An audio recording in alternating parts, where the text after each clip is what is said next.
kind of law you do? So now I do entertainment law, but I used to be a prosecutor. I was a prosecutor for 5 years. I don't know if I could do this podcast now. Dude, well, Where did you prosecute? in Middlesex County, in not Jersey, Is that Boston. Yeah. Oh, so you lived over there too? That's where I started comedy. I went to law school there and started comedy there. Oh, you went to Suffolk. Yeah. Not the one with the gold dome? That is the one with the gold dome. Oh, it is? Well, the state that's the state capital, but That's looks right out. It's where what's his name went in The Departed.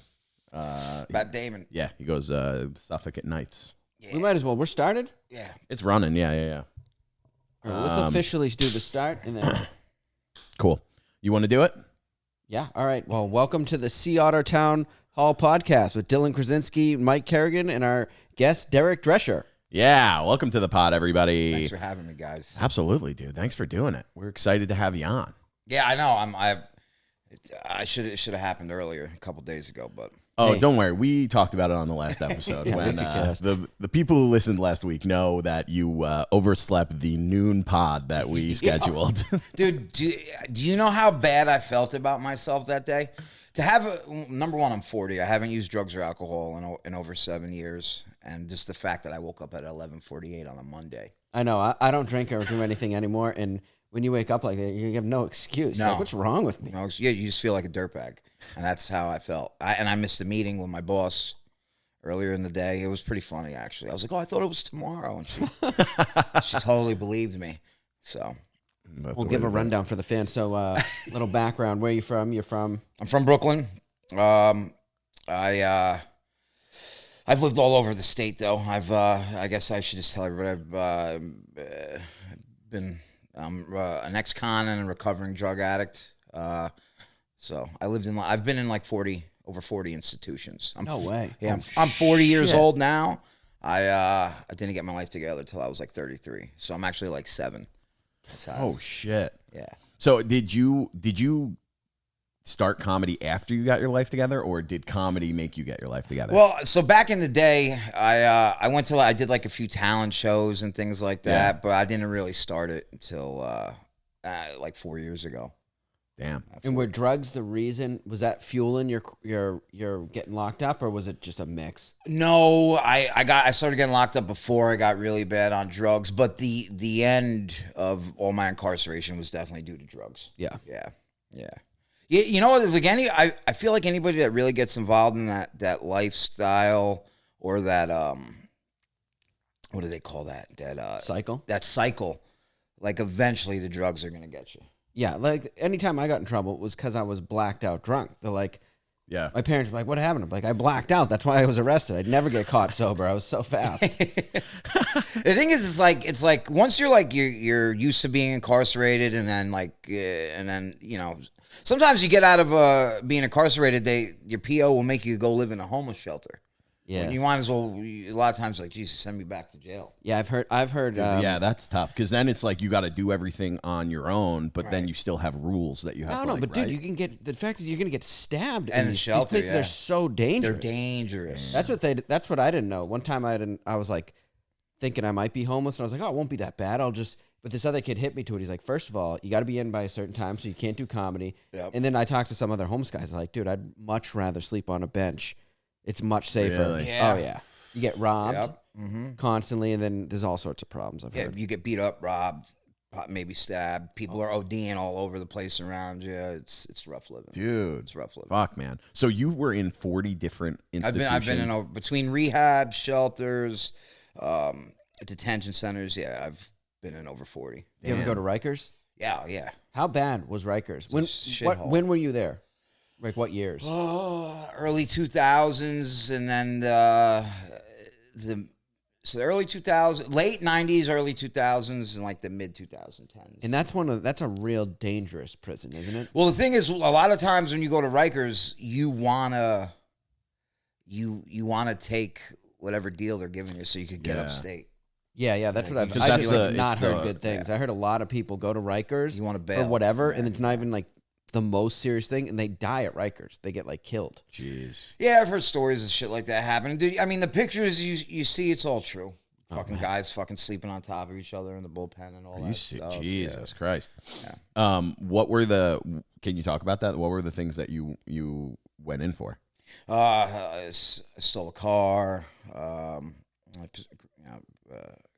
Grand theft auto. I assaulted a police officer one time. I had some weapons charges. A bunch of VOPs. Whew. Oh, dude. Well, those are fucking. And for the people, you guys know what VOP is. I don't know what that is. Violating probation. Oh yeah, those are parole, those suck. Yeah, or parole. Yeah. I feel like yeah, that's those why are weed was brutal. I illegal mean, for a while. that's what kind of Oh yeah, I could That's never what gets you, man. make it off paper ever. That's tough. Yeah. I do. I mean, we just told. I don't think I've ever talked about my old job on the podcast. But Yeah, he's prosecutor. So yeah, Jesus listen, Christ. You know what that proves, dude? You know what it proves is that comedy is beautiful. fucking can bring everybody together. It's just the great equalizer in wild. terms of usually with picking up women, but that's the great equalizer. But also just bringing people from all walks of life together. That was weird with me with comedy. I was like, because sometimes I would like, going to open mics, I'd be sitting there, I'd be like, I could rob everybody. You know what I mean? I could take the whole place. I could take them all. It is low stakes though. At open mic. Like, these guys are all everybody's scum. poor. You know? Dude, yeah. You You're walk gonna out there like fucking- $7, Yeah, you turn everyone's pockets out and you just get gum. $3 on a Metro card. You know what I mean? No, but That's yeah, so it funny. comedy does bring people together 100%. Dude, I yeah. agree with that. But yeah, that is something I saw. I remember that, and it the guys that you see that you're like, oh, this guy's a piece of shit. This guy deserves to be like fucking is a danger. But a lot of these guys, it's just you see and you're like, fuck, man, it's just I would like to say so hard for people to get their life together. Yeah, it is. When they're like, being held on like, hey, you got to come here at this time, and if you don't, that's a violation, Yeah. and then you got to pay money, Yep. and it just I see it stacks up. I remember one time on I got people. a job, right? I'm working steadily, and my PO wouldn't change my report time. She's like, you got to be here at 10 o'clock on Tuesdays. That's such a. And I was dick like, move. I have a job. Like I'm trying to explain to my boss, and he'd like never been in trouble in his life, and he's like, why would I want somebody to work for me that has to go to court every Tuesday? I'm like, I don't have to go to court actually. I just have to report to and I end up losing the job. But I will tell you this: That's such bullshit. I deserved every time I got in trouble. I deserved it. Like I hold myself 110% accountable for everything I've ever done.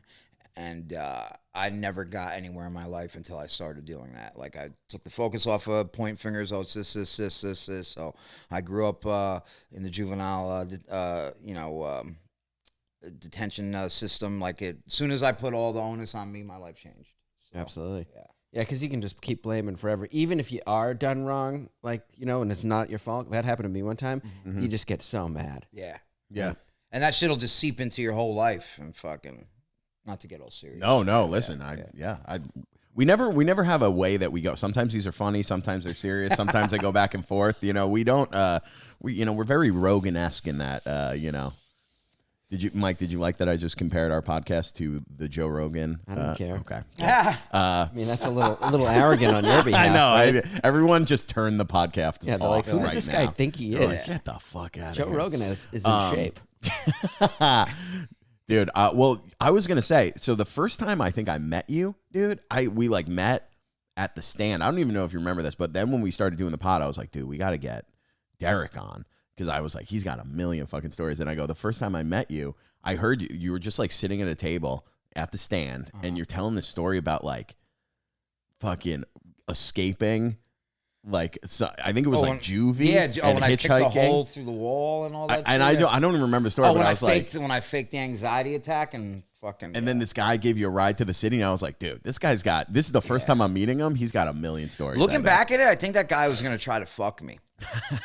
It was a van. It was a big red van. So what were you in? Can you tell it? You were in like what, juvie? I was in juvie at that time. So let me see. I got arrested for the first time. I was 12 or 13. Damn. That was after when I stole a car.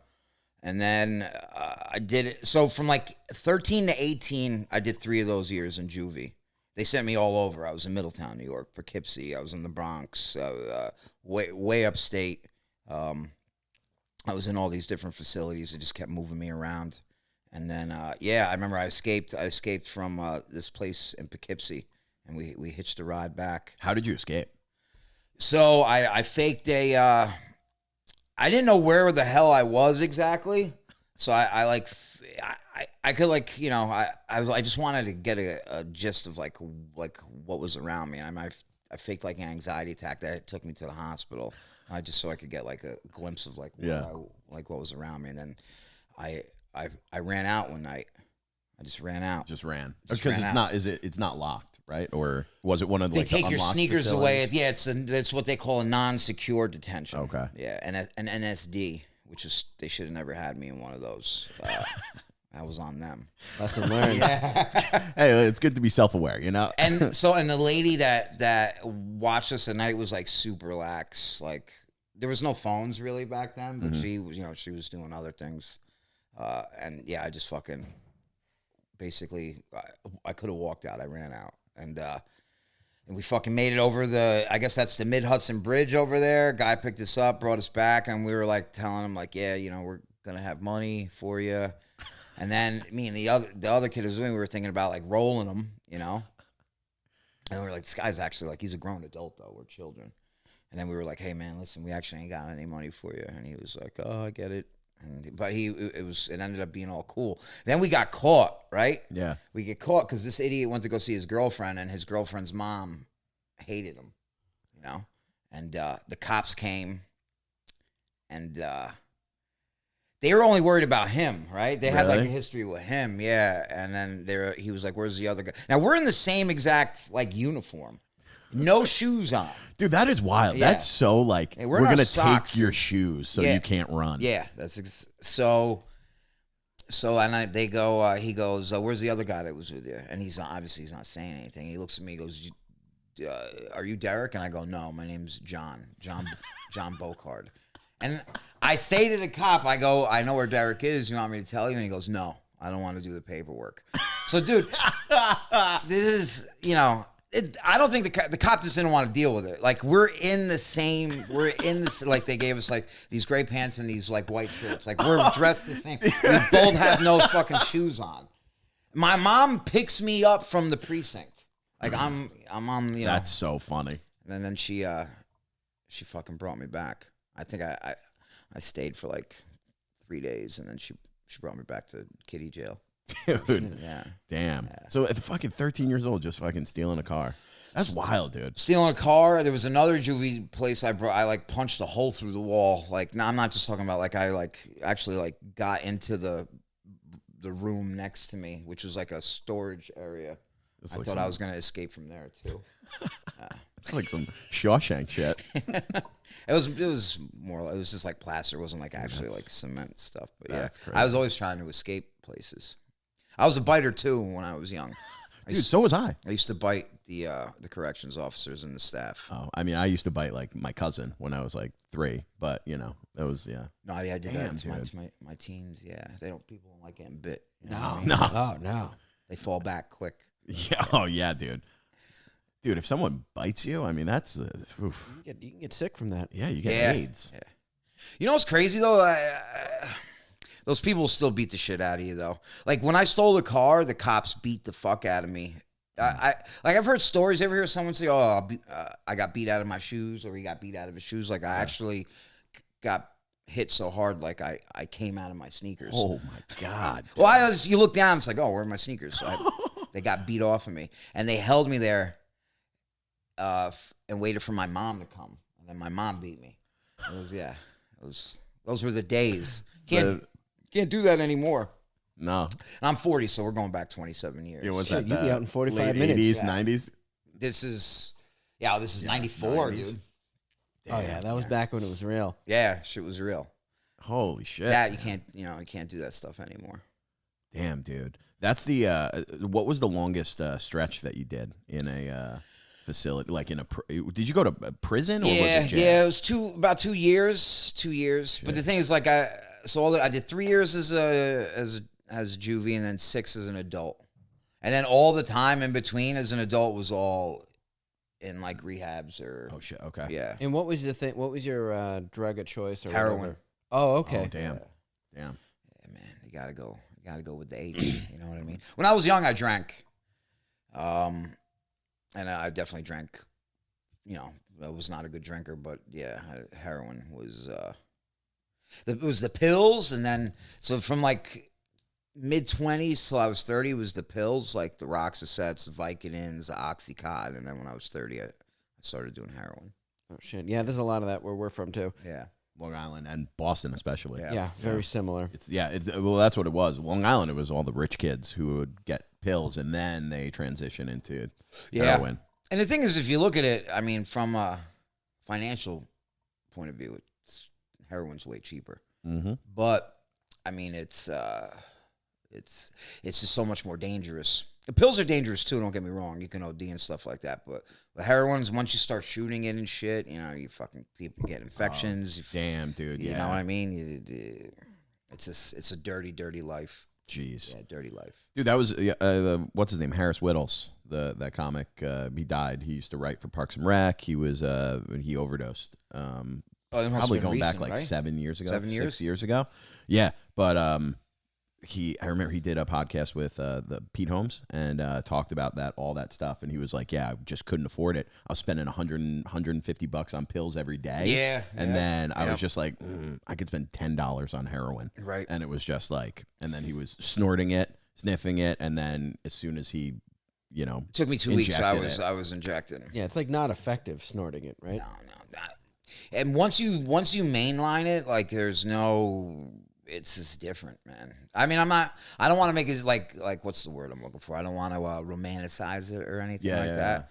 But there's no other feeling like it. Like snorting it's not going to get you to where using a needle is. You know what I mean? Dude, I mean, listen, without even romanticizing it, you have to imagine that it's incredibly great. The fact that what people will do to get that feeling and what people will kind of live with and live through to just keep doing that. Yeah. You have to imagine it's. I mean, dude, in my whole life, I remember like I'd go to Jersey every morning. I'd fucking like rip copper off of people's houses and shit. Damn, dude. Yeah. It was rough. I'd always try to save myself a little bit for the morning, which never really usually worked out. I'd have like a corner of a bag. Because you don't really sleep. You like nod out through the night, right? And then like you wake up. Like I remember like when you start to get sick, like I'd yawn and then my eyes would get teary. And I'd be like, oh, time to go to work. You know what I mean? And I'd have like just that little fucking bit, and it was never enough. I can never just leave myself a bag for the morning. Yeah, it's brutal. Yeah. And when did you start doing comedy? I started doing comedy at 36. In New York? In New York, yeah. Where was your first place you started going? The first place I started going was, I used to hit this mic over the bridge in Rockland County. Shit. Yeah, I'd go there. I don't know why. It's just fucking stupid. Yeah, dude. Yeah, you literally leaving the island. Yeah, where there's like fucking mics everywhere. Yeah, and then I would do the Pear and Greenwich and all that shit. Yeah. I mean, I'm still at. I go there. I call it the McDougal Street Triangle. Still over there with the McDougal Street Mutants. Dude, it is. I mean. I still have so much to learn with comedy. I just think I have like a lot of life that I could experiences that I could talk about. So. Dude, that makes, I think, for some of the best comics, honestly. Bill Burr, really. So when I was incarcerated, there was guys like they used to tell me like you should do comedy. Because I'd have everybody rolling. And being funny like saved me quite a few times, like kept me like, I remember like I ripped this guy off for Xanax while I was in the joint. And in jail? In jail, yeah. And then the guy who was in charge, he was this Latin king, he was like, leave him alone, I'll take care of it. And they were so pissed because I used to make them laugh. I used to make them laugh. Dude, that's terrifying. Shout out Ernesto. Hope you're doing all right, buddy. You're probably not. You're probably dead. Yeah, you don't keep in touch? Nah, fuck all those guys. I bump into guys sometimes. It's like, hey, wasn't I upstate with you? I'm like, nah. Oh, that's crazy. Yeah. Yeah, it's not that I don't care. I just don't want to. There's nothing to talk about. You know what I mean? What are you gonna be like? How are things? Yeah. And be like, things are going good for me. You know what? So my first year and a half of comedy, I actually did it very wrong. Yeah. I was doing like a mic or two a week, and then I would do a bringer every month. Oh, and I thought that was comedy. Yeah. Yeah. Then the pandemic happened, and then and then I started doing the Zoom stuff, And then people were doing the parks and the rooftops and the Yeah. streets and all that shit. And that's when I really got immersed into the mic scene. I guess right around then. Yeah, which is crazy. It's fucking a couple years. Now it's been 2 years of a pandemic. Yeah. It's kind of wild. Yeah, it is weird. I don't remember what I was doing through it. Yeah. I didn't do comedy for a while until that's how I got into I never did LOL before the pandemic. I was doing comic strip was like Really, my home dude? club. Yeah, comic strip was my home club. First one to pass Oh, me for yeah, paid yeah. spots. But the owner died during COVID. And then they're like, "Oh, we don't know who you are." No, they were they were going down anyway. I didn't get along with the other two people that ran it. That is literally, I feel like, the perfect fucking definition of Mike's life is he gets into a club and immediately the Someone owner dies. dies. Yeah, they close. They shut down. That was what was happening in Boston. Comedy Connection. I was hoping to get in there. Yeah. Did my audition. Went real well.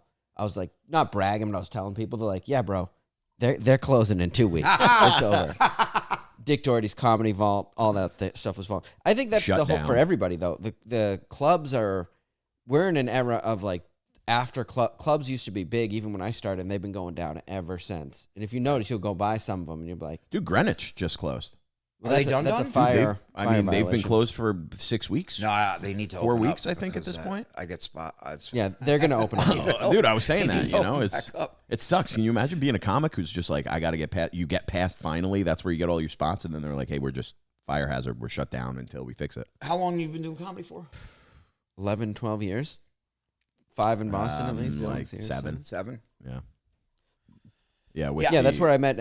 I met him in Boston. He used to run a lot of shows. They were after my time. I had moved to New York, but I'd go back, and these guys had the scene so much better. And I think that's where comedy's going. It's not going to be clubs, obviously, because they can't. The model doesn't work financially. True. 7 days a week paying rent in New York City. It's like, dude, you 4 got to shows every day. sell those out, Yeah. and they don't. Yeah. Yeah, you just come Except and do a for the bar summer. show, and then you just like let people. That's why I love bar shows, dude. I like the Stand. They're cool over there. Yeah. Dude, well, I've seen you guys have that show that's been rocking. 23-1. Yeah. Yeah, Yeah.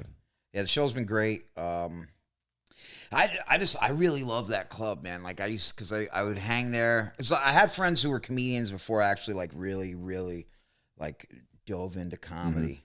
But I remember I was listening to a Bill Burr podcast one day, and he's like, guys who come right out of jail, they can do comedy. I was like, all right. Fucking.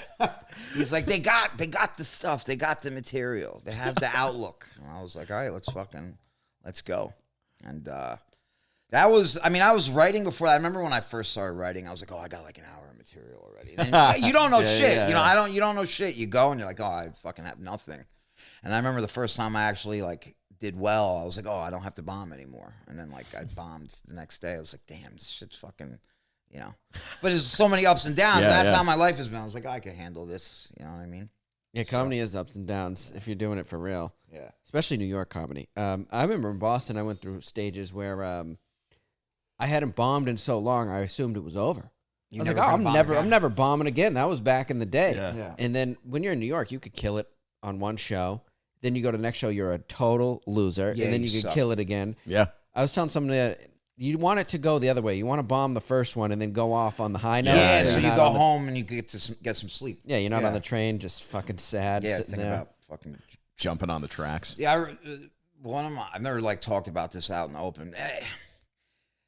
It meant a lot to me comedy wise. I remember I did a spot at the Stand. I did very well, and then I was coming off. And Dan Soder stopped me. He was like, "Hey, that's great stuff. You talk about the stuff you talk about. Nobody really talks about it anymore." And I was like, I played. Dude, that's all huge, cool. man. That's great. I played all cool. Went to another show. Fucking ate my dick. Like literally within minutes. I was like, Jesus Christ! If this ain't life, you know what I mean? Yeah. But it's like those little moments like that that keep me going when shit gets fucking Yeah. silly. That's really what it is those like really cool experiences that you get to have. Yeah. We had He didn't tell me I was funny. He's just like, you talk about cool stuff. he specifically did not say that's funny. He wasn't like, you had me rolling. Yeah. Yeah, he specifically was like, you're very brave up there. Yeah. Well, I was talking about like killing pedophiles and stuff like that. And not like I was like, because like the rule when you're incarcerated is like if you get around a pedophile like within arm's length, you're supposed to like kill him, but they keep them separate, so it's silly. Yeah, I was gonna say That's it a doesn't great. seem like they kill as yeah, many. what is that like? Because I feel like that's like a thing that everybody knows about. Even if you know nothing about like prison or jail culture, everyone's like, oh, don't be a pedophile in jail. But what is that like? Check this is a wild story, right? I was in juvie, right, and there was this kid Brandon. Nobody really liked him, and we knew he was weird.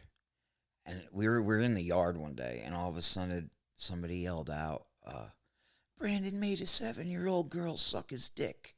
And without us even knowing, we knew that our culture was to beat the fucking shit out of him. Like when somebody yelled that out, he went, no! And we all just ran over to him. And, we fucking beat the fuck out of the kid. And then we'd fucking carve it everywhere. Brandon made a little girl suck his dick. We fucking, yeah. Jesus Christ. Dude. What happened to that kid? He probably killed himself. Oh, damn. I wouldn't be surprised. But yeah, and then you get older, they keep them separate. You know what I mean? Yeah. Even like you get older, like in the adult facilities, like sometimes if you're gay, they have a gay unit you can go to. Oh shit. Yeah. You hear about this recently? They put a yeah, dude. I was hoping this was gonna get brought up. Oh God. They put a trans dude in with the women, and he impregnated 2 Like, what women. the fuck did they expect to happen? You know what I mean? Dude, it's just all part of this insane mind game they're playing with people. And That's wild. He's a murderer, and the he's a chick he murderer? got pregnant is a murderer. Like, this kid is going to be born in prison. Like, I know. This kid is That's fucked. like Charles Manson. He was born in prison. Oh, is he really? Yeah. And look where he ended up. Fucking prison. Yeah, a leader. Tupac was born in prison. Look where Tupac ended up. Damn. Prison. This is not the proper, because you think about it, this is the habitat that the child is being born into. There's got to be some kind of fucking They weird. got to take the baby out, right? They can't have a baby absolutely. in No, jail. you raise a baby in the They South. should have, listen, this is going to sound fucked up. They should abort that child. Oh God. Yeah, I'm going to start some shit probably. No, I think our listeners probably like that. I mean, number one, like, all right, the person identified as a woman, they have a penis. They have a working penis. All right, whatever. You want to put the person who identifies as a woman that has a penis in a female facility, whatever. Keep them separate. Yeah. Like, put them in lockdown. Put them in 23-1. Why would you have them around? Like, what do you expect Is that to what that is? That what that means? 23-1. It's yeah, the 23 hours a day. lockdown, 1 hour recreation. You usually have an hour to like make a phone call, work out, Walk around the yard. and shower. Yeah, Did you ever get put in? yeah. Solitary. Whenever, a lot of places you go to, they have you on 23-1 until they figure out where to place you. Oh shit. But it's usually only a couple days. But if you get in trouble, you go to the box. Yeah, it's 23-1 for real. Sometimes when you got to make a call, instead of you like being out, they'll wheel the phone to you. It's like a big spool of like phone wire, and they put the phone through the slit, and then you tell them what number to dial. Damn, dude. Yeah. What's the longest that you were ever in, like in the box? Oh, just a week. I couldn't take it. That's still that's just a week. That's a long time, dude. I have a friend who did 7 years in the box. Holy shit! What's that guy doing? He's doing good now. He's a little aggressive. If you know I mean, listen. What Mike was talking about yesterday. He goes, all the dogs that they would keep outside, never pet them, and now they're aggressive, and you never knew why. Oh, yeah, It's like, yeah, dude. in the 80s, there'd be dogs, and I remember they'd be psychotic. You'd go near, you just feel like if this dog ever gets out, he's going to kill everyone. I thought about it. These are dogs that would attack shit on the street for like no reason, right? Yeah, they'd be locked in the backyard back in the day in the city, and there'd be no grass left. You know what I mean? It was just all dirt and dog shit. They never dog, cleaned like, it up. walking And I'm like, around, dude, no one has ever petted this dog. They just put him there when he was a pup, and he's chained up, and he's just wants to kill. Yeah. Yeah, dude. So I can imagine, man. You put someone in a lockdown for 7 years. That's brutal. Yeah, he's doing very well. Considering what he went through, he's doing very, very, very well now. But definitely, if you have been incarcerated, it will help you understand him more.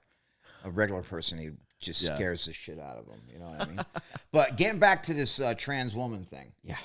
I mean, how stupid can you be? This happened in Jersey, right? Somewhere around here, yeah. Like, why the... It's incredibly dangerous. What is the thought process behind that would make them? And people can say, "Well, I'm not transphobic. I'm not homophobic. phobia implies fear. I'm not scared of any of that stuff. You know what I mean? If these people have vaginas, right, and this person has a penis, no matter what they identify as, what the fuck do you think is going to happen? Yeah, they got nothing else to do. And it could have been worse. She could have started raping people. That's true. Yeah. With her vagina. That's just I'm gonna lose my job. Hey, listen. No, we bring people on. I always say, like, we're not getting canceled. The guest might, but no one's getting canceled. No one knows who we are. Exactly. Just make sure to tell everyone you are not white. Get that out there. I'm half Puerto Rican. Half Puerto Rican, you racist bastards. Yeah. Don't even think about it. You know, it's funny. I was doing a roast battle against Gio at New York a couple months ago. And my first joke, it wasn't anything crazy, but I was like, Gio's Dominican and from Long Island. These animals ruin every island they live on. Everyone was like, and then Gio's his joke was talking about me being half Puerto Rican, and everyone was like, oh, okay. So fucked, dude. Okay. That's so funny. Yeah, Nico White was like, you motherfuckers. You motherfuckers. Yeah, they need permission. That's fucking hilarious. I don't understand it. I really feel like they would never put anybody with a vagina. No. That I know that would be. Oh, dude, you know what? That was a Law and Order episode. Somebody snuck in. No, it was trans woman, but she had a penis still, and they put her in the all male. They sent her to Rikers, and she was immediately like murdered. Really? They raped her and beat the shit out. And then that was the end of the episode. But yeah. That was the whole episode, was like, where are they going to send her? I mean, there was some trans... They had penises still. There was trans women while I was locked up. These motherfuckers were tough. Oh, a lot of them are huge. Yeah. I imagine you got to be. They were tough. They were like, they didn't fuck around. You know what I mean? Though they'd cut you. They knew all the info, too. If you ever needed any info, they had everything. Really? Yeah. Well... Like a true woman, they love gossip. I couldn't see them putting somebody who had a vagina in the male facility. No, I mean, if our country wasn't so corrupt, I would be like, you know what I would like to do if I was locked up is I'd like to do manual labor. It just knocks it out of me. But the only thing in our country is it would just be exploited immediately. They'd just start, they'd be arresting every guy who looks like, and they'd be like, dude, they'd just be like slave labor. Yeah. Well, it's kind of like that now. If you call the DMV in New York State, chances are you're talking to an inmate. There's a program. Really? Yeah. There's a program that inmates, answer the calls for the DMV. That's how I kind of stayed out of trouble work. Like, if I had all that energy, I would work it out through the day. And during the day, I'd be raging at work. I don't know why work brings When you say out. manual labor, you mean like, building stone walls? Yeah, anything like that. Yeah. But, work. So work, you got to earn working when you're incarcerated. They have a program. There was some inmates that would train service dogs up in Orange and Warwick. I think they closed it. It's closed down now. I mean, that's a great job, dude. Yeah. Hanging out with dogs all I day. love dogs. Yep. You get one ready, they give you another one. Wow. Yeah. That's ideal. Yeah. You got to be like fucking great behavior to get that. I'm with you though. Like even though I've been arrested over 30 times in my life, I'm like totally against the bail reform. It was a bad idea. It's a fucking mess, dude. Clip it, baby. Yeah. That's the clip. yeah. Well, I think they did that to increase crime.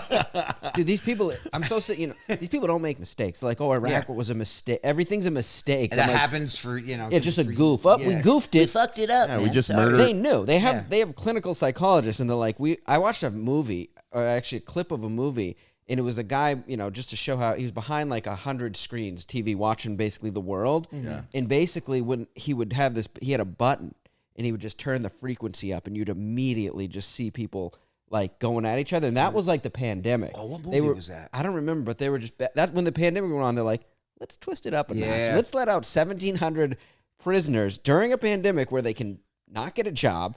There's nothing open but the subways. Yeah.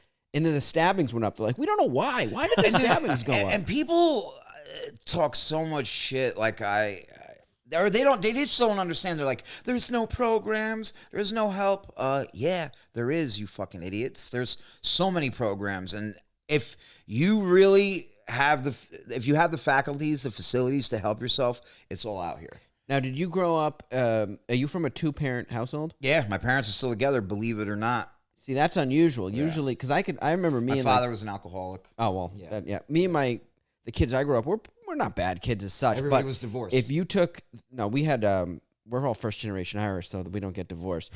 But if you had taken the dad out, I just remember how wild we were, and if it was just left up to the moms, dude, we would have all been in jail, guaranteed. Right. You got to have like a little bit of fear, but you don't want to.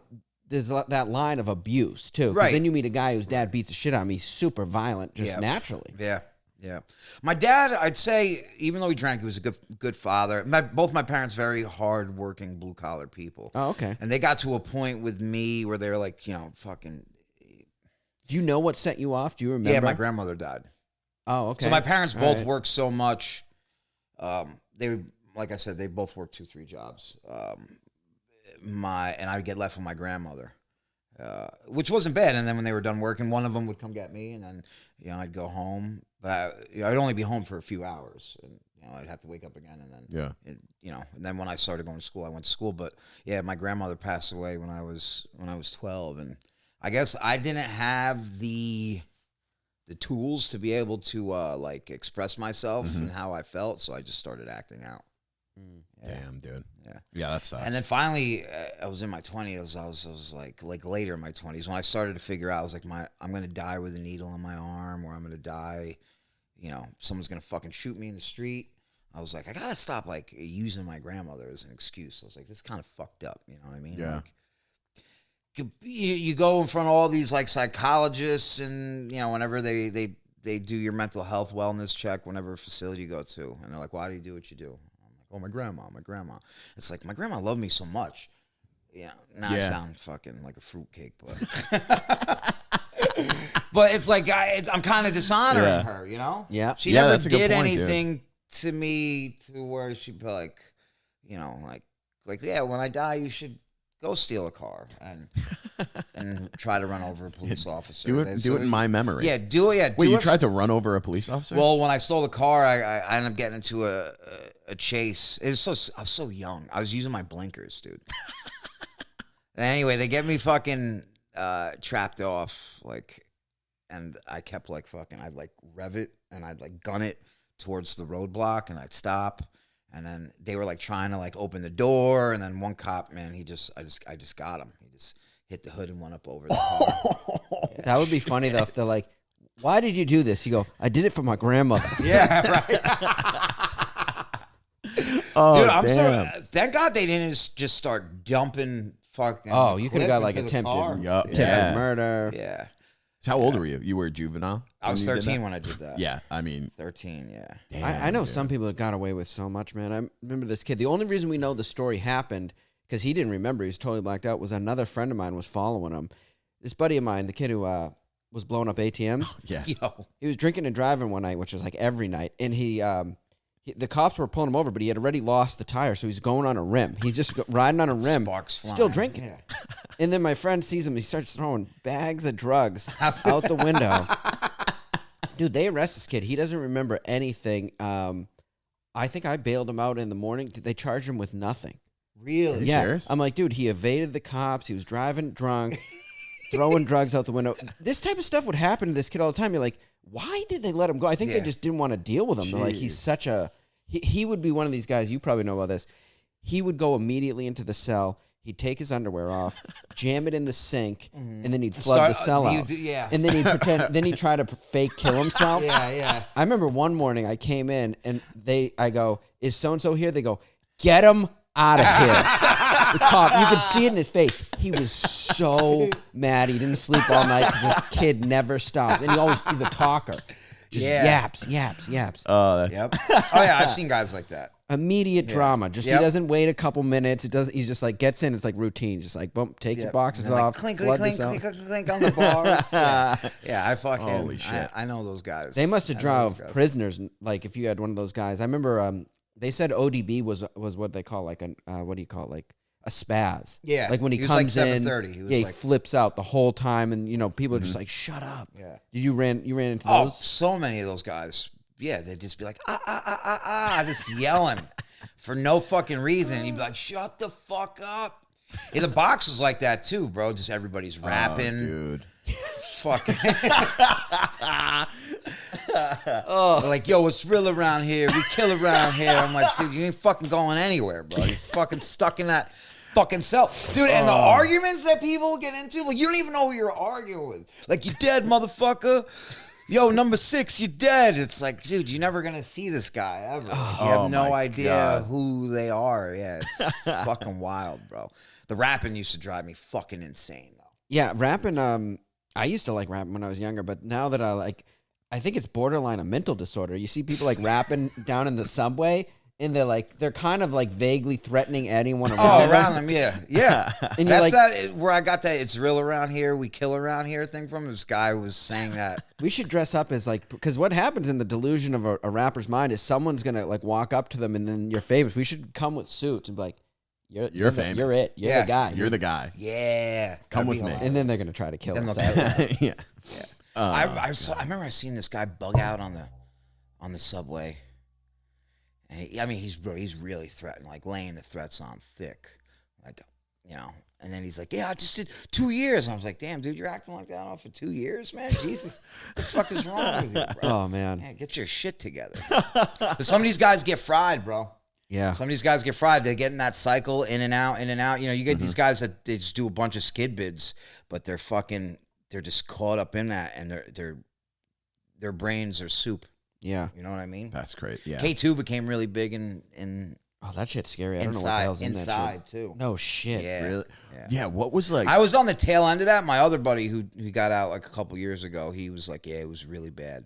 You got these guys walking around with like their pants around their ankles and Yeah. fucking just out of their minds. And I don't know if you come back. Nobody knows what's in K2 because they change it every couple months legally. It's sprayed potpourri with a chemical substance. yeah, I've seen people, they call it like doing a dolphin. It's like where you're just like seizing up on the concrete. dude. It's so scary because Yeah. when you look, or what was the other one? Like the bath salts. Like when you see those guys in their face, it looks exactly like a horror movie. Like, so scared. You can hit them as hard as you want. And you're not gonna hurt them at all. I know. It's crazy. I had a problem with somebody on McDougal.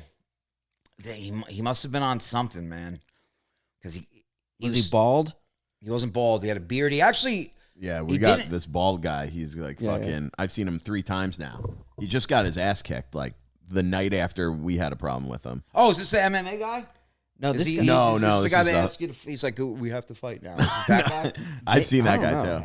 No, there was this guy. He came over. This guy is walking around with like MMA gloves. Like, hey. Oh no. Dude, that's crazy. That's hilarious. Is he good? No. Thank God. No, he gets his ass kicked. That's great. That's fine. I don't mind as long as he's not good. Was the ball guy? We had this thing. We talked about it a couple weeks ago, but yeah, he just we were outside of the shop. He comes over, asks one of the comics for a cigarette, and then like just hung out and was just like staring at us. And we realized we're like, oh, this guy is obviously got a problem now. But he like kind of was like just being an asshole, and then followed us to the pair. And then the next night, Dom was like, "Dude, that guy from last night just got his ass kicked outside of the West 4th subway station." Good, you know, but these ass kickings, these guys need their asses kicked, but they don't do nothing. They're fucking out of their minds. Totally. They're totally gone in the head. I had a show one night over there on Bleecker and Sullivan, and I had like, you know, a couple barkers out there, and I would every like 20 minutes ago, how many tickets you got? You know, I'm treating it like we're fucking selling crack. You know what I mean? Like, what you got? What's the count? You know what I mean? And one of the comics was getting harassed by the student. He was dressed fine. He had one of those really expensive bikes, and then he was like, he was pulling out like he had a little spray bottle, and he's like, "You want to get sprayed? You want to get sprayed?" He was saying this to one of the comics, and I got in between them. I was like, "Yo, man, just go." He's like, "I don't want to turn my back on this guy." I was like, "You know, if he tries to attack you while you walk away, I will protect you." And then he turned his attention to me, and he like harassed me from block to block, dude. I kept moving. Then he'd ride by on his bike. He spit at me, called me a faggot. I'm like, "Oh, dude, you checked 2 boxes already." The spit is the one that gets to me, man. Faggot really irked my bones. Okay, all right. You know what I mean? I was like, ew. But the spit is very bad. Yeah, spit in my face, I don't care. Then it would have been 2. I would have counted that as 2. So At first, when I'm walking away, I'm talking because I do a lot of work on myself to like keep my chin above water. You know, I gotta stay clean. I gotta work a program. You know, I'm not like this crazy violent dude, but I used to be able to get things I wanted by being aggressive. You know, either with my body language or physically. So I'm walking away and I'm like, you should be so proud of yourself, Derek. Like I'm doing my bad. I hit the. Can you still hear me? Yeah, you're good. I'm doing like that positive self-talk. Yeah. And then finally I'm like, all right, you can't walk away again, pal. Like now you're starting to look soft. And then I'm standing across the street from the shop and it's like me and a couple other comics. And then he's yelling, he's going, yo, pussy, you fucking pussy, you bitch. And I'm getting mad. And the other comics are like, dude, he's not talking to you, he's just crazy. And he goes, yeah, I'm talking to you in the yellow hoodie. And they're like, oh, he is talking to you. And then I just ran over to him and I like fucking karate kicked him in the face. Like, and I'm older now. Like I didn't know I could still do things like that. I like launched into the air. I hit him square in the face.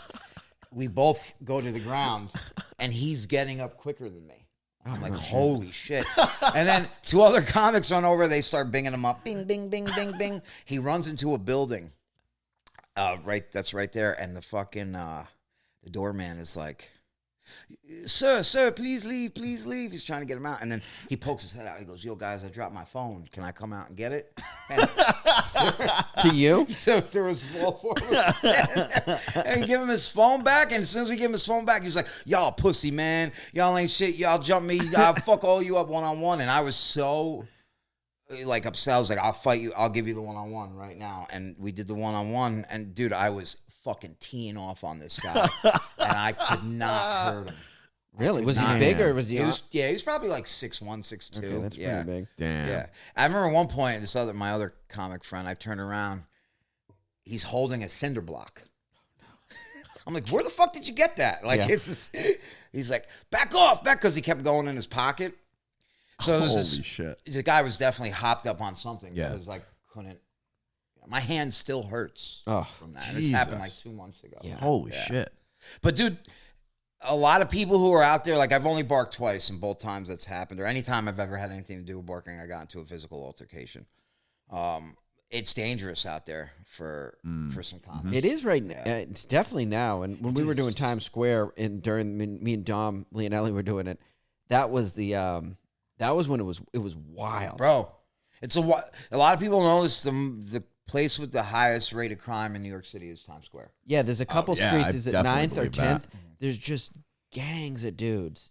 Luckily, I never get in trouble. Like They're I selling can fake coke. Yeah. You know what? The people getting in trouble now are people that will like say something like if they happen to bump you, some guy will be like, "Hey, buddy, what's going?" And then there's 15 guys. It's not even worth it. Just keep moving. Keep moving. Keep it Dude, moving. keep it pushing. I remember keep it pushing. When I came in off Long Island to see you and Dom at LOL that time, and we were walking around Times Square, dude, I was like, this is crazy, dude. Yeah. This is insane. And I remember it's just kids. It's like kids from like 15 to like 30. Yeah. And they're just running around wild. And I remember looking, and I'm like, where are the cops, dude? Yeah. And 2 cops are just standing on the wall, just looking at their phones. Yeah. Just like, well, bro, run free.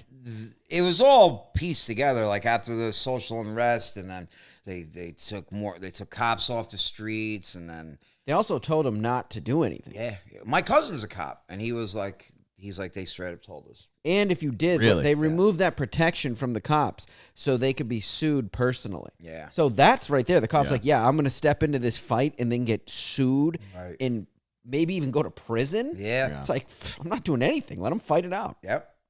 Damn. And dude, it's only going to get, I hate to say this, and I hope I'm wrong. I hope I eat my words. It's only going to get worse this summer.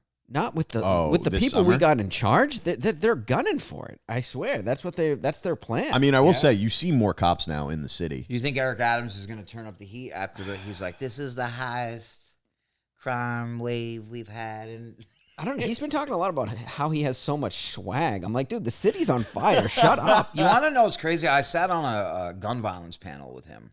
Really? I thought I wasn't going to get along with him, but I got along with him great. He's actually super funny. He's like, man, the kids, they're hiding the guns in their teddy bears. I was like, yeah. You're right, man. You're right. And Nick Cannon was on that panel too. It was him I didn't get along with. Really? Yeah. How did that's what a Well, he's that's kind so- of a what- he's kind of a what's the, wannabe comedian. yeah, he's like an yeah. actor comedian. He I was could like see telling the not kids, getting he's along like, with him. "You guys are gonna make it. Like you all stars." And I was like, "Some of you are gonna die due to no fault of your own. You're gonna be walking home from school and catch a bullet in your neck Holy if you're not shit. careful." Oh, Yeah. man. That's brutal. Yeah. what they need to hear.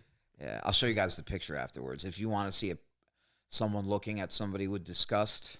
You looking at Nick Cannon? No, him looking at me. I didn't give a fuck about him. I thought we were going to fight. I would have liked to see that. That's what he was looking at me like. I was like, oh, this guy wants to throw hands. I know I got to be careful. Because Nick Cannon, he'll shut you down on social. Really? You guys know Clyde? Clyde Mack? I don't know. He's I think he's moving back up here. He moved back to PA during the pandemic. But somebody from, like, Nick Cannon's account reached out to him, right? Mm-hmm. But it was somebody else running the account, Yeah. obviously. But he was like trying. He was making he was making money off of it, right? So Clyde like posted it and then did this whole Nick Cannon diss track, and this thing got like 1 million views. Oh shit. On like different Instagram profiles, like Cool, yeah. World Star and shit, and he had his fucking account taken down. Are you serious? Yeah, now Clyde's got a new account. That's And I know it's like social media shouldn't be like the end all be all, but if you're working hard on it and you got content on especially it, as a comedian Yeah. trying to make it in entertainment, like That that would hurt. is it's kinda your is, resume, dude. It's like someone ripping your resume away and Right. being like, start over. They're gonna have to do some sort of they don't have to do anything, but I hope they do some sort of neutral ground, like freedom of speech thing, because it is livelihood now, especially for us. Because I think like the clubs are not the way to make it now. No, Like, no, I was our speaking- favorite comedians like Tim Dillon, dude. We wouldn't even be able to see them if they didn't go around the clubs. right, Yeah. Like they wouldn't mess with those guys. Yeah. As much. Well, they would to a degree. Well, but- the Stand took the chance on him early, I believe. But yeah, I know he didn't get in it. And shout out to the Stand, has always been cool since the minute I went in there, and they knew my name, which I was scared about. I'm like, how do you know my name? very First of all, and very why? welcoming to comedians. Very Yeah, welcoming. yeah. I think it's a better model than a lot of them. This the culture that is there. Like it's welcome to comedians. Like if there's open seats and you want to watch a show, they got Yeah, you. they Like just said, let you they hang- knew it's your great. name. Yep. You know what I mean? It is really cool. Yeah. They are good. It's to me, it's the best club in the country. And a lot of people that perform at the store and perform at the cellar also Perform at the stand, perform yeah. at the stand. I should be hanging out there more, but I'm just lazy. I gotta get over there. Yeah. And plus, if you want like a decent meal and not fucking They do have good food. chicken fingers. Oh yeah. Dude, Yeah, I stopped eating chicken fingers, which I love because someone told me that's like what it's like. No, it's real screwed around with meat. The chicken It's fingers. like a mold, you know. Yeah, it's like like at one point it's a liquid, and they just pour it into Yeah, that. man, what Really? I don't know if it's all. Oh. yeah, what do you think dude, what part of the chicken does the Exactly. chicken finger come Yeah, from? Dude? yeah. What do you mean? Of course it's a no, it's It's chicken funny to say tenders, but liquid. That's dude, have you ever nuggets, seen nuggets. the McDonald's chicken nuggets? The way they make those? No. Dude, they're all pureed and pink. it's pink because they fucking just throw the chickens in, So it's all like crushed up bone. and all bone, that. feather, all that shit, blood, Joints. and it comes out pink, and then they dye it white, and then they mold them. You can make them at I love home nuggets, better. too. I mean, you can just puree it and like then One of the fry 'em. funniest They're really videos good. I've ever seen was Snoop Dogg watching hot dogs be made. He's like, oh, what is that, man? Because he's trying to guess what it is. He's like, what is that? Is that a malt, a chocolate malt? And like it's going through all the processes. And he goes, oh man, it's a hot dog. He goes, man, I'll never eat a hot dog again. It was hilarious. But I love hot dogs. I love them. I love glizzies. I know it's not like a cool thing nowadays. The kids Wait, make what's fun. a glizzy? That's what they call hot dogs. Yeah, that's- I never heard that We were before. talking So about you've it. never It's, seen like if you eat if you were to take a bite of a hot dog in front of me, I would go, "Hey yo," but yeah, we were just talking about that, Mike. But as a joke, you know what I mean? But like the young, 'Cause- yeah, it's so funny. yeah, so they call a hot dog a glizzy. Yeah, if someone said that to me, I think they would just be starting to fight. I'd be like, "Yo, I don't know what that means," Yeah, but it sounded it's just the sounded message. bad. Yeah, you That's just, funny. so anytime there's ever like any gay innuendo or Yeah. anything like you say, "Hey yo."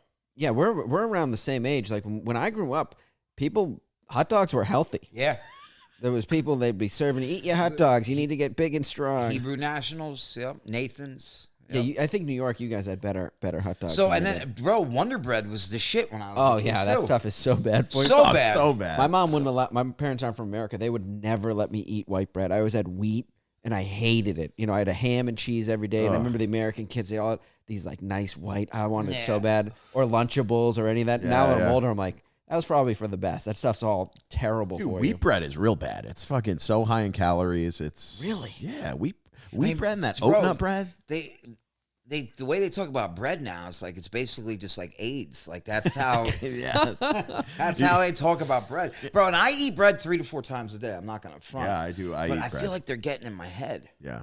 because they talk about this inflammation, and I am 40, but I'm like, no, this can't be true. But I feel like I wake up, I'm like, oh, I'm inflamed. That's how it can affect me now, because it's not only high in calories but carbs and like bread, the gluten. If you're like sensitive to it, it can fuck Dude, you up. I think with that's because I think that whole gluten thing is because they GMO'd the crops and it's soaked in Roundup, so they're just kind of blaming gluten. But it's kind of like the way I feel poison. about what do you call it? Climate change. Like they focus, dude. They're always talking about carbon. I'm like, hey, what's that stuff? Those chemicals you're spraying on top of our heads every day. Yeah. They're like, that's good stuff. Those are vitamins. Carbon is the only problem. I'm like, should we, that nuclear thing that's continually dumping into the ocean that they just stopped reporting on. Yeah. It's that's still going. Yeah, jeez. 100%. 100%. It's always what do you call it, like bait and switch. They're keeping us distracted. Yeah. Like the Johnny Depp trial, I'm sure that they were planning That's something something. big for us. Yeah. During that whole thing. Mike, you know what? The government has our best interest in mind. So I think, you know what? The We're thing very is this, pro-government At least on we this live in a podcast. country where if we want, while we're dying, we can get rich. Yeah. If we work Yeah. very Get hard rich. at it. Yeah. This is America. And ladies, I know they're trying to take it away, but this is America, and you'll figure out a way to get it done. You'll figure out a way to get abortions. Yeah. Cash me outside, girl. They'll never. I don't think it'll be illegal. Even if it's overturned, it just goes to the states. yeah. Yeah. So some places like yeah. Texas probably will make it illegal. And, Texas will be illegal. Alabama, Georgia. But yeah, they'll be able to get their. It's their still, I mean, abortions. yeah. I did meet one They're comedian. gaslighting the I think he's fucking liberals, pro-abortion, or maybe he's not. I think he is. But the only reason he's alive is where he was from. His mom couldn't get the. Oh no, it was his kid. They couldn't get there in time. Because it was to get just the abortion? Yeah, it was too far away, and then he was like, it was like a good thing for him. He's like, oh, this, I love this kid. I wish. So in that case, it's good. So that kid was going to get aborted. But it was just a straight up like state line. There was not enough. They tried to get there in time, but they missed it. And you know who's another abortion survivor is Jack Nicholson. Really? Know that? Yeah, he's really pro-life because they tried to force his mom to get an abortion. Oh, wow. And she just split. She was like, I'm out of here. You know who else Really? is? Yeah. Tim Tebow. Get no. out Tim of here. Tebow. I feel like Tim Tebow's mother like went to get the abortion and it like didn't take, and then he was born. Really? Yeah. I was thinking they would go like they'd make abortions like a federal thing, like everybody gets one abortion. Oh. Like in China, everybody gets In one China, kid. you're forced because I met my cab driver. Now, do they was- let you have the baby first in China, then take the baby and like throw it in an incinerator? Or No, they're not allowed No. yet. That's why this guy was alive. So his mom had 2 kids already, so she was already one over the limit. So she just bounced from house to house. And the minute you're born, they can't kill you in China. So it's like that's the loophole. But I'm sure they're moving on Got to that. be on the run. Yeah. Oh, so they look and they go, oh, so like because you're only like it's One kid. one kid. It doesn't matter if it's a boy or a girl. Yeah, they I think they pre-screened for they were pre-screening for girls. I think They I think it was more of they didn't want the girls. They want I think it boys. was more of a family thing because of the like the power that men have in the society compared to women in China. That like the families wanted like, oh, we want if we can have one kid, we want a male. So then they would like. But keep now trying, they've screen for unbalanced male. the system, and they need Yeah. women. So, like, if people sneak out of North Korea and they're male, they send them back. But if they're female, they keep them. Because Really? they got so many dudes now, and the numbers are wrong. It's a sausage Dude, fest. and it's Too many imagine, dudes. You've been to jail. It causes a lot of society. Oh, a lot of men shouldn't be around men that much. A lot of tension, if you know. Yeah, women. It's like the yin yang. They like balance us out. 100%. You need that feminine touch, that feminine energy. Yeah, I know. You know, Tell me about it. Yeah. Dude, exactly. What was like? Did you see any like crazy fights when you were locked up? Yeah, I've seen all kinds of stabbings and slicings. I saw a dead guy one time. Really? Yeah. Yeah, I've seen all kinds of shit. Yeah. The worst thing I ever saw though was two dudes being intimate. I really bothered me. Consensually. Yeah. Yeah, I heard a horror story about That really bothered me. Horror story. So this is the thing. You're like, dude, I saw a dead body. I saw people getting stabbed in the neck. But you know what I hated the most? Love. Yeah. Yeah. Well, I don't know if you'd call it love. Well, listen, So, if they're the being thing- intimate, you know. Like the whole rape stuff everybody sees on TV doesn't happen on the East Coast. I think it's more of a West Coast thing. Oh, shit. Okay. You know? But yeah, all the sex stuff I saw was consensual and like passionate, which is fucking like. I remember I was a porter. I was like mopping in the shower, and then I heard like. I was like, "What is this? Is that a drain or a pipe?" And I'm like, I walked down, and there's fucking two fucking dudes, fucking 69 and. Oh, And man. yeah, exactly. All man is right. Mike's All man is horrified. right. Yeah, I was completely hard. And the thing about these two dudes is they were on the down low, which is not cool. Like if you're gay, people are supposed to know. And Oh, in jail? yeah, Really? yeah. So I was like, it was this dude Harold and this dude Jose, That's a funny name. and I never Harold. told.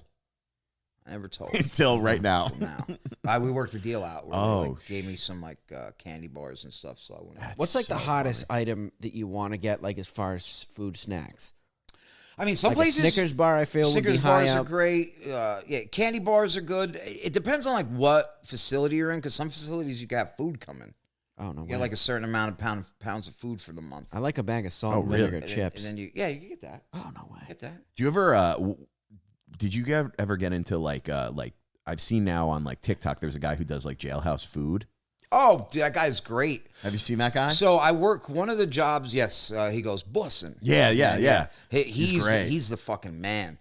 And I guess he's like from Texas, so they have like a little bit more like Tex-Mex, like cuisine, and he makes some fire shit. Yeah, I've seen like, yeah. But I'm a personal trainer at I'm a boot camp fitness instructor at this gym called Combat.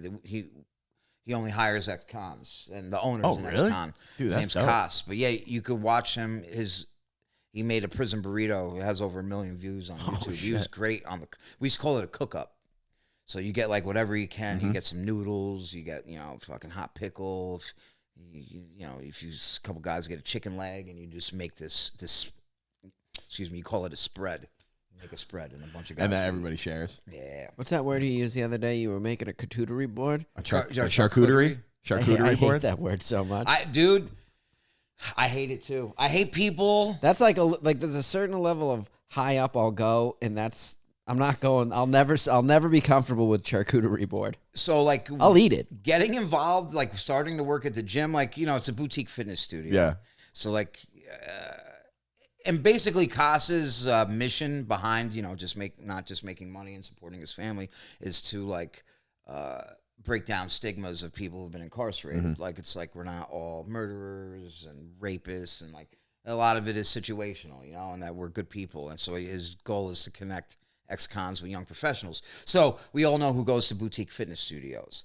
It's like 25, 26-year-old white women. Yeah, You know yeah, what I mean?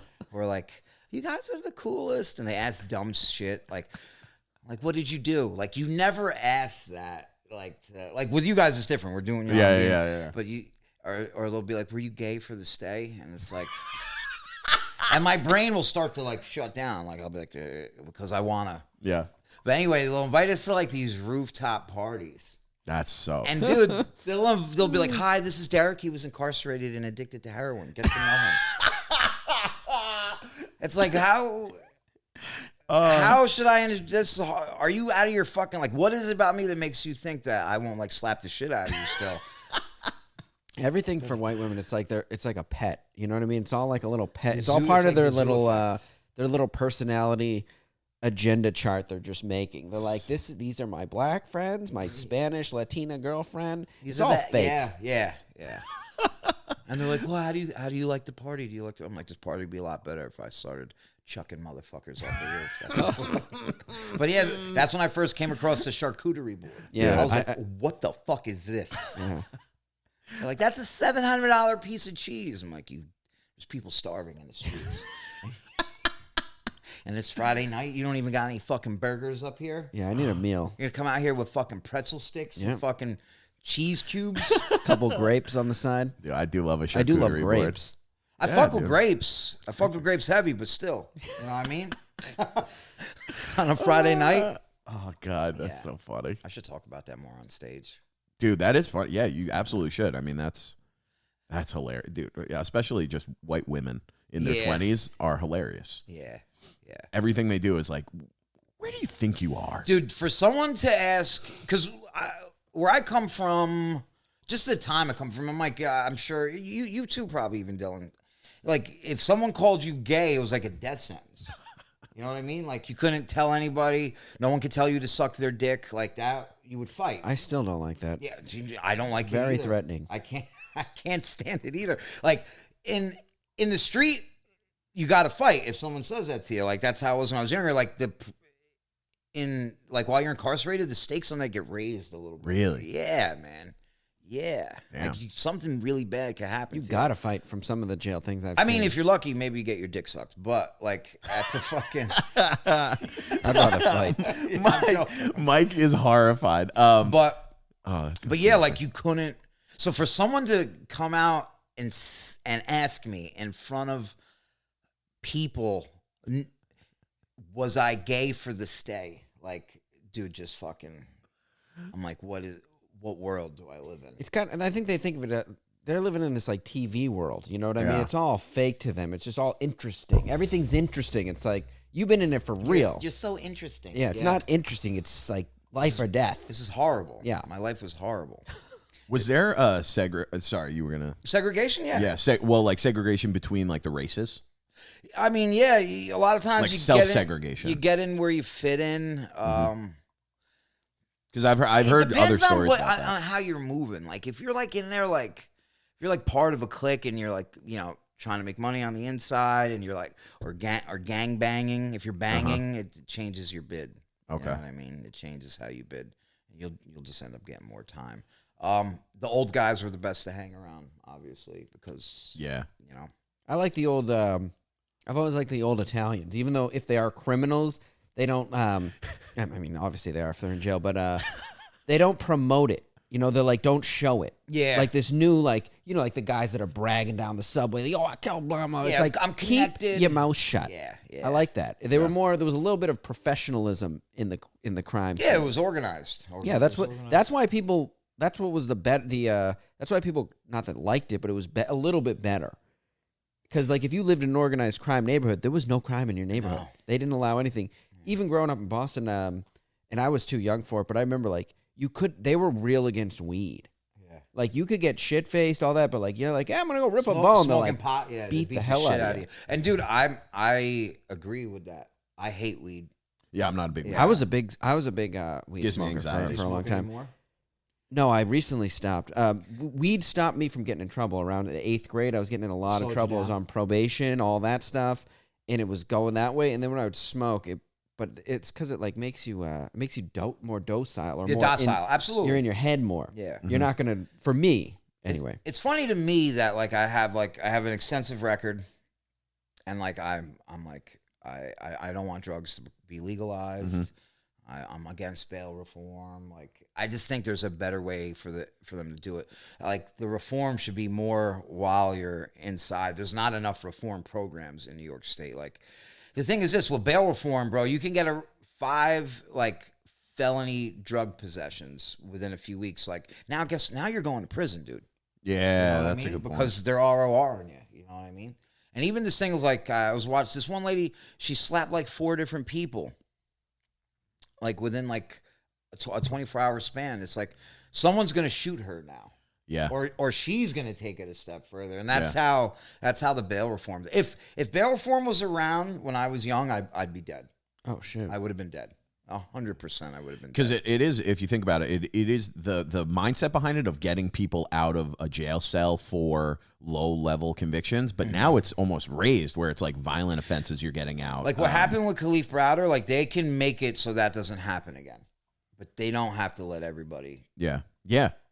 go like... Because it's rewarding. It almost is like rewarding that behavior. It's like, oh, well, I'm out in 24 hours. So yeah, why wouldn't I just keep acting this way? Like the shit guy. The guy who jammed shit in that woman's face. Oh, dude, he should. Dude, he was out in 45 minutes.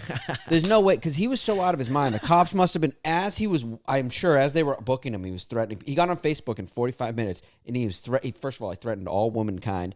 And then, but he had been assaulting for weeks. Like, they knew, whoever let him out, like, this guy is going to. He's assailing people. Right outside the door, there was a chance, like, someone walking into the precinct, he would have assaulted him. So he shit in his hand and put it in his girl's He shit in a face? bag. It was a grandmother. And it wasn't just a light. He grabbed the back of her head and jammed it in multiple times. And he had assaulted some Jewish people a week before. He's another one of these. He's not a criminal. He is a criminal, but he's totally insane. Yeah, he's criminally insane. Like, letting him out is just like letting a wild tiger out. Dude, I remember when I was working at the DA's office, we had these two brothers who used to come in and, dude, get out of here, man. That happens almost every pod. You answered the phone. Who cares? Dude, it's on silent. I don't know, man. Fucking every single time it happens, it'll ring again. But I remember when I was at the DA's office, I was like brand new, and there were these two brothers, and for some reason they brought them in on the same day, and they kept bringing them in on the same day. I don't even remember what they were arrested for or whatever, but their thing, dude, was they would just, once they got into the cell at court, they shit their pants and they rubbed shit all over the walls. Dude, they did it twice in a row. They sent The him to judge, the loony bin, right? well, the judge was like, "You're not allowed to come back to court. Like, you are not. You got to stay in jail, and we'll zoom you." Dude, I've had to clean that up at restaurants before. It's honestly, a lot of these mental health facilities are worse than the jails. Yeah, and I know you can't force any kind of treatment on anybody, whether it's mental health or drug treatment, but the more people are around it, maybe something will take one day. Because some of the people, who are in the street now, if they had their proper medication and whatever therapy or grouping they were going to do, they'd be good members of society. Yeah, that's why I try to if they're not violent or anything, I feel for them. You know, a lot of them, and some of them aren't even. You know, some of them are fine, and they just sometimes you look in your eyes and you go, "This guy can't." I don't think he can really help it. Look at the way he's going on. Yo, you know what's wild? Yeah. I one time I would I'll do volunteer work sometimes, and I remember I did volunteer work with this. You know, I met up with this guy at this church, and he had a van full of food and like socks and things like that. And he's like, "We got 17 stops throughout the city," and every time we pulled up to a spot, I'd be like, "There's nobody here, dude." And then all of a sudden, people would start coming out of the woodwork. Damn. Like they knew the van was going to be there. And I mean, you give them like some apples, some oranges, a couple pairs of socks. And like this guy's been doing it for years. But the people who are coming there, I'm like, wow, like these people are like, they're in it. They're like on the street for real. They're not like, they have no, what's the word I'm looking for? They don't want to like live in. They're like, their life is on the street. Yeah. Damn. Yeah, that's like sad when you see that. They would just roll up. You know, it was so wild. But yeah, that's crazy. What are you gonna say? No, I was just gonna say that's like, it's sad, but then it's like, oh, well, that's just your life. It wouldn't work for me, you know. But they might like it, or they're just used to it, and you know. But yeah, I was leaving the olive tree the other night, and this guy rolled up to me. He's like, "Hey, brother, can I talk to you for a second about Jesus?" And I was like, "No, absolutely not." I was like, "I'm good." He's like, "No, you're not, brother. Your life is in shambles." And I was like, "What the fuck?" But he got very upset when I told him no. I was like, "No, I'm good." Like, part of me sometimes wants to meet that energy. Because I don't know, like, what it was about me. Like, I guess when I take my hat off, I look different. I look like, dude, you know, like if I had like a collared shirt on, maybe I look like, I don't know, like a square or something like that. So are you an atheist? I mean, I'm a Jew. I grew up around a lot of Jews. Yeah. So they're all atheists. I mean, which people don't know. I believe in, there's definitely, I believe that there's something out there. Yeah. I do too. I don't really do the Jewish traditions, though. Okay. Are both your parents Jewish? Yeah, so my father's German Jew, and then my mom is Puerto Rican Jew. Oh, word. Yeah. But it's funny, too, because, like, the Puerto Rican side picked up, like, a lot of... Catholicism? Yeah, traditions. Yeah, I could see that. But dude, you do have to match that energy sometimes. Going back to that guy, I'm pretty sure it's Ray who does it. Zawadney, do you know him? Yeah, I know Ray. He's a buddy of mine. Both of ours. But dude, he's hilarious. Whenever, yeah, he's so funny. And whenever people say that, like they start going crazy or like just like being like, "Hey, do you have money?" And be like, "Hey, can I talk to you about Jesus for a second?"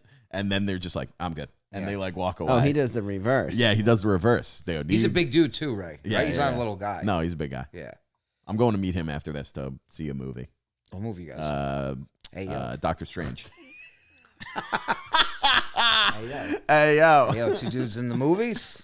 I don't know, man. I don't know about that. Doctor Strange, dude.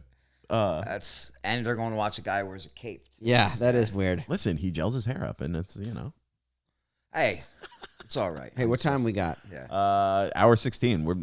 We usually do an hour. This is great. So- I had a fucking blast. You good? You feel Should I good? plug myself, I guess. Yeah, give Yeah, your plug give everything. your Shows. Follow me at Derek Drescher on Instagram. Listen to my podcast, On the Gate Podcast, with Gio Perez. Follow 23-and-1 Comedy, 23-and-1 Comedy. Come to our show at the Stand. When's this come out? This will come out not this Wednesday, but next Wednesday. Oh, so it's the day after the show. And All right. Insta. You got Insta? Oh, yeah, my Insta, Derek Drescher. Just Derek Drescher. Yeah, come to our shows at the Stand. We need to sell tickets. You do them every month, right? It's like usually the second Tuesday. Okay. But I always say, like, we sold out 8 in a row. The first time one doesn't sell out, I will recede back into crime. So So please go. Please go. it's on you guys. Michael? Yeah, Mike T. Kerrigan on Insta. At Dylan Krasinski on Instagram, YouTube, and TikTok. Sea Otter Town Hall is out every Wednesday. Follow that. Rate, review, subscribe, baby. All right. Thank you. Thank you very much. Good night. This was great, guys. Thank you. Yeah, thank you.